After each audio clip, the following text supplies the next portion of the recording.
So in my last video, I spoke a little bit about how A Course in Miracles is just a book, and how it might be the most complete teaching available at the moment, but it is still just a book.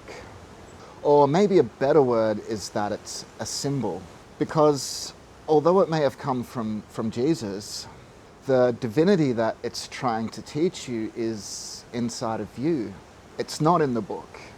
So the book is just symbolic of you, which is the whole thing that A Course in Miracles is trying to teach, that the world and everything that you see is your own projection. And so after I uploaded my last video talking about that, I was scrolling YouTube, and on my YouTube feed I came across a video talking about some acclaimed Course in Miracles scholar. And so I had to stop watching it because it inspired me to make this video. And now if you want to become a Course in Miracles scholar or anything like that, absolutely nothing wrong with that at all, but let's just be honest about it.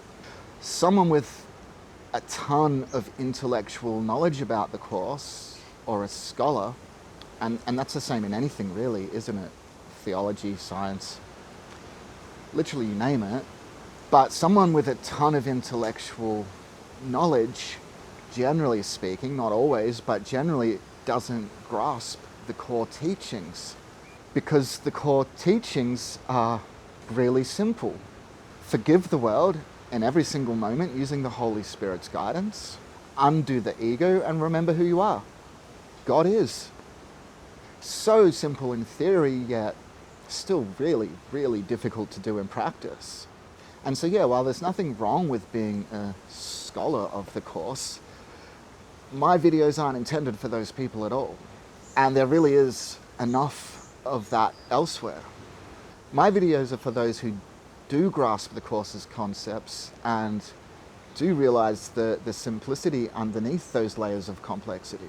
Because we all know that it's only the ego that makes things complex, which is why, of course, the Course is written in the way that it is. But also, if you do understand the Course's simplicity, it can also be very easy for the ego to turn that against us.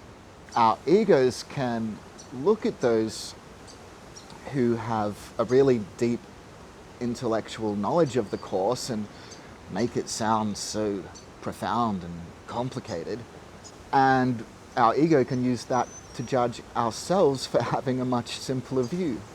But it really is simple, and it's so simple that people don't want to accept it. They want it to appear complex so that they can continue to hide from themselves and avoid facing and forgiving their own hidden fear, guilt, shame, and unworthiness. And maybe the Course was written that way on purpose, so that only those who truly are ready to forgive and to face all of that stuff will recognize its simplicity, so that they can just get down to the work of forgiving the unreality of the world. Because it is hard, and the forgiveness lessons can be extremely challenging. And looking into and forgiving the deepest levels of our unconscious mind can be quite daunting and honestly quite scary at times. But if you do recognize the simplicity of the Course, then, and this is the reason I'm making this video, is don't let your ego deceive you and try to pull you back into complexity. And let's forgive those that are and recognize them as symbols, and they're symbols of our own ego's need for complexity and our ego's need to keep us trapped in separation. So yeah, this is just a reminder to stay focused on forgiving everything that you see in your experience as the illusion that it is. And by doing that, we can't lose. We're absolutely on the home straight. So yeah, till next time.